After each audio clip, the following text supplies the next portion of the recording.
Hey guys, I hope y'all are doing well. For once, I think I'm actually going to make two videos that are pretty close together. So today we're going to go over something that came to me just a little bit ago. I was actually just relaxing and trying to take a nap, and this stuff kind of popped into my mind, and I had to write it down and talk about it. I hope that it's helped us to be more aware of the things we see going on around us today in the current state of things, especially politically. So we're going to start in John 16, 1-4. Jesus said, "These things have I spoken unto you, that ye should not be offended. They shall put you out of the synagogue. Yea, the time cometh that whosoever killeth you will think that he doeth God service. And these things will they do unto you, because they have not known the Father nor me. And these things have I told you, that when the time shall come, ye may remember that I told you of them. And these things I have not said unto you at the beginning, because I was with you." So, Jesus gives this extremely important information to the disciples about what is going to take place. Now, this all took place during their time in the 1st century AD. But it's also something that we can see throughout history for those that are true followers of Christ. And we're seeing these things take place today. Or at least it appears that we're seeing the things line up into that. They're starting to turn in towards that end result. So some of these things I want to focus on here is, number one, why do they kick people out of the synagogues? Why did they kick the Christians out of the synagogue to begin with? What was the purpose of that? If Christians just come to the synagogue, sit there quietly, listen to the message and leave, why kick them out? You would think you would want them in there, just so they can hear your message and you could try to reconvert them, away from the truth back to regular Judaism. But that's not what the deal is here. They're kicking them out. Why? And then also, those who kick you out will think they are doing something good in the end. They're doing a great service to the society or the community. So remember these things as we go forward and think about them regarding today. So we're going to go to Acts 13, 14-16 and see an example here of what's going on. "But when they had departed," this is Paul, "and from Perga they came to Antioch in Pisidia, and went into the synagogue of the Sabbath day and sat down." Paul always did this. He would go into the synagogues to every town he went in first, to the Jews first, and also unto the Greeks, but he'd always go into the synagogues first. Why? "And after the reading of the law and the prophets, the rulers of the synagogue sent unto them, saying, Ye men and brethren, if ye have any word of exhortation for the people, say on. And Paul stood up, and beckoning with his hand, said, Men of Israel, and ye that fear God, give audience." And he gives his speech. So in the synagogue, there is actually a time during the service where anybody in the synagogue can stand up and give a word of exhortation and speak unto the people directly. They have a free platform to speak. So Paul uses this to their advantage. He goes into the synagogue, and when that moment comes for him to be able to stand up and to witness and give the gospel and the witness of Jesus Christ to them, he stands up and does it. He uses that free speech moment to his advantage for the furtherance of the gospel, to bring Christ to more people. And so there was this concept of, honestly, at this moment in the synagogue service where free speech was given to anybody. And so they had to kick the Christians out because they could not allow them to have this platform, because they were converting people. People were hearing the message and saying, hey, this makes sense. When you look at the whole of Scripture and you start looking at Jesus, suddenly this is all making sense. And so the elites are standing there saying, we got to get rid of these people. We can't allow them in here to keep spewing this stuff. And we'll see one of the big reasons why when we get to the end of this video. Now today, how could this relate to us today? What would be an example? YouTube, Facebook, social media, Twitter, all these other things where people are given a moment where they can stand up and speak the truth, speak the gospel, speak good values unto the society. and to lead them onto the right path, to lead them out of darkness. The elites are saying, whoa, we got to kick you out of this. You're banned. You can't say true things here because it offends. Who does it really offend? It offends them and their power. They use the excuse that you offend other people, but it's always them and their power that you offend when you speak the truth, because that's the way it is with tyrants. But so you see that the same thing that was occurring then is somewhat going on today, just in a different form, but it's the same exact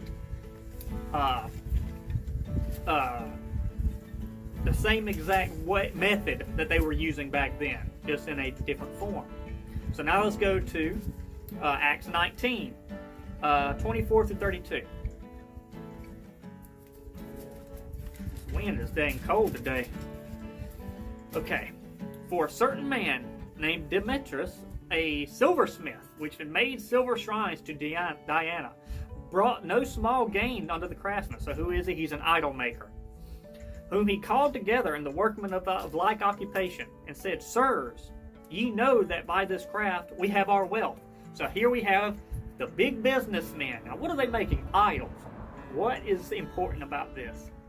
Because during this time, church and state were together. There was no separation. So the businesses were using religion, which was propped up by the state, to give them, say, we are your masters because the great god Demetrius or whatever else god put me in charge. Or if you're in Rome, Augustus himself is a god. You know. And so you see the concept of church and state being intertwined, and you see the big business owners that are in league with the state. Okay, now let's continue. Moreover, ye see and hear, not alone in Ephesus, but also throughout all Asia, this Paul has persuaded and turned away much people, saying they be no gods, which are made with hands. So that not only is our craft is in danger to be set at naught, but also the temple of the great goddess Diana should be despised, and her magnificence should be destroyed, and all Asia and the world worshipped it. And when they heard these sayings, they were full of wrath and greed, and cried out, saying, Great is Diana of the Ephesians. And the whole city was filled with confusion, having caught Gaius and Aristarchus, men of Macedonia, Paul's companions in travel, and they rushed with one accord into the theater. And when Paul had entered in unto the people, the disciples suffered him not. And they wouldn't let him go and talk to these people because it was a mob. And I think they made the right decision, because have you seen the videos of people trying to talk to mobs?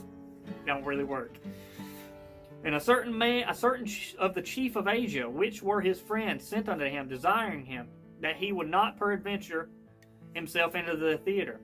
Some therefore cried one thing, and some another, for the assembly was confused, and more part knew not wherefore they were come together. So we see this instance of big business and big government intertwined. Why? Because it is mutually beneficial to one another, to be in league together, to prop up each other. Okay? Big businesses, just like we see today. Why do we see big businesses propagating these socialist nonsense? These things that honestly sound like they would be the very opposite of what they should stand for. Especially when you see these businesses sucking up to China and every other country. Money and power, because they're in league together. But we also see it because big businesses love big regulations. They love big taxes. Why? And they love government handouts to businesses that comply with these measures. Why? Because it cuts out their competition. The little man cannot afford all these huge regulations and little taxes. So what does he do? He goes out of business. But the big guy, he can. And so there goes the little guy. And who's left? The big guy, who is in league with the government, both helping and patting one another's hands. And so we see this in Acts, where the idol makers are in league with the state because they're making idols, and the idols are there to prop up the whole point of the state existing. So they're able to influence the public and the mob of ignorant people to ban and destroy people without the people even knowing the real reason, which is money and power. See, the truth always threatens falsity. It always threatens those that are wicked and thieves, always. And so you see the reason that they had to destroy them, try to call them out and wipe them out. So now let's go to Revelation 13, 16 through 7 and see another example of how this is done. 16 and 17. And he, this is probably the Antichrist, causeth all, both small and great, rich and poor, free and bond, to receive the mark of the beast, in their right hand or on their foreheads. This is a mark of compliance. I agree and bow down and follow you, is what that is. That is subservience. And that no man might buy or sell, save he that had the mark of the name of the beast, or the number of his name. So you threaten the livelihoods of the people to force them into line. You either drop to your knees, bow before me, or you will not be able to feed yourself or your family. And everything you have will be taken away and stripped from you. You will lose everything if you follow this Jesus character, if you follow the truth. Now, how does this come in line today? What's happening in Canada? What are they doing to the truckers? They're literally freezing the bank accounts, stealing their money and their livelihoods, their licenses, and everything that they've worked for their entire life, because they cannot allow these people to threaten their power. If this is allowed, they can have total control over the populace by fear of the populace losing everything. If we allow them, the government, to take away your livelihood, your money and income, they can take away everything you have. Now, some of you may say, well, that's just in Canada. I mean, they're crazy up there. Anyway, it's just in Canada. In America, there's a thing called the ESG scores, which is a offshoot of the social credit system that we see in China. And yes, China is basically a role model for all these Western governments today. So ESG scores are in near about every state. Now, you haven't heard much about it yet, but you will in the future. It's basically a score to determine how economically or environmentally friendly your business is, or you as an individual are. Do you ascribe to our view of how somebody should live their lives, or our views on certain aspects or political agendas, or not? If not, then no food for you. You get higher taxes. You don't get you don't get to buy here. That's the same stuff that we see going on. The same stuff we see going on today is talked about in this scripture. And we're seeing these things happen. Now, I hope to God that this isn't right around the corner, Revelation 13 for us, but there's some iffy stuff that seems pretty dang similar. And if nothing else, history rhymes. And we saw a lot of this stuff happen to the first disciples and throughout church history. So now let's go to one more place. Acts 17, 1 through 7. Now here's the real reason why all these things are happening. Kicking people out of the synagogue, not allowing them to speak, banning them, not allowing them to sell and buy their goods, or attacking them with businesses in the arm of the government. Here's why. Now, when they had passed through Amphipolis and Apollonia, they came to Thessalonica, and where there was a synagogue of the Jews. And of course, what does Paul do? He enters into the synagogue, went in unto them, and 3 Sabbath days reasoned with them out of the Scriptures, opening and alleging that Christ must needs have suffered and risen again from the dead, and that this Jesus whom I preach unto you is Christ. And some of them believed and consorted with Paul and Silas, and of the devout Greeks a whole great multitude of the chief women, not a few. But the Jews which believed not, moved with envy, because they were saying, there's a new king in town. His name is Jesus. And it's not you, Rabbi, and it's not you, Caesar. It's Jesus. But the Jews which believed not, moved with envy, took unto them certain lewd individuals of a baser sort, and gathered a company, and set all the city in an uproar, and assaulted the house of Jason, and sought to bring him out to the people. So what do? Of course, they rile up a mob of people who don't even know what's really going on, because you let the mob think for you. Never let the mob think for you. Be an individual. Make wise decisions by your own mind and not somebody else or what society tells you. And when they had found them not, they drew Jason and certain brethren unto the rulers of the city, crying, These have turned the world upside down, and are come hither also. So, and whom Jason hath received, these all do contrary to the decrees of who? To Caesar, to the government, to the God that we're supposed to call a God. The person we're supposed to call a God is Caesar. Saying there is another king, one Jesus.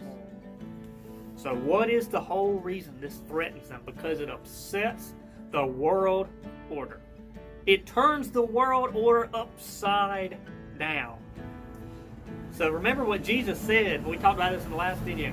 Those that humble themselves are exalted. Those that exalt themselves are abased. The first shall be the last. This upsets the whole established everything. Knowing that Jesus is the true God. Not Caesar, not government, not the big businesses, none of this. Jesus, and that it sets the order that all these elites build their whole wealth and power upon. It threatens them because the truth always threatens wickedness to destroy it. Because in the end, ultimately, good will triumph over all these evil things we see taking place. So these were just some things that I saw, these parallels in Scripture. And some of you be saying, oh man, Kyle must be thinking it's the end times. Could be. I mean, I don't know. Nobody knows the time and day. But there is some dang striking parallels that we see in the play today. And if we don't stand together and stand against it, and willing to suffer for it, like the truckers are doing in Canada, I don't know if we are going to stop it unless we stand against it fully and heartily together.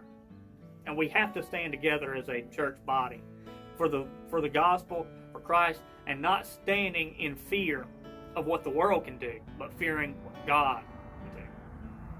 So I hope this was edifying. It was interesting. At least makes us think about some of the things we see today. And maybe y'all see a lot more parallels than I'm seeing. But I wish y'all the very best. Howdy guys, sorry. There was one other thing I wanted to add to the last video because I forgot to mention this.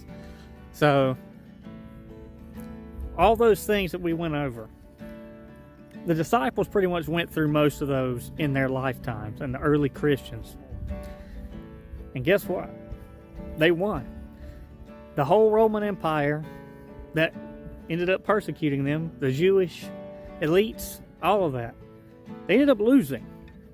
And the Christians won. They went and conquered the entire empire, spread throughout the world. We need to be thinking how they did that. I would love to read more on a study of the early Christian church and find these things.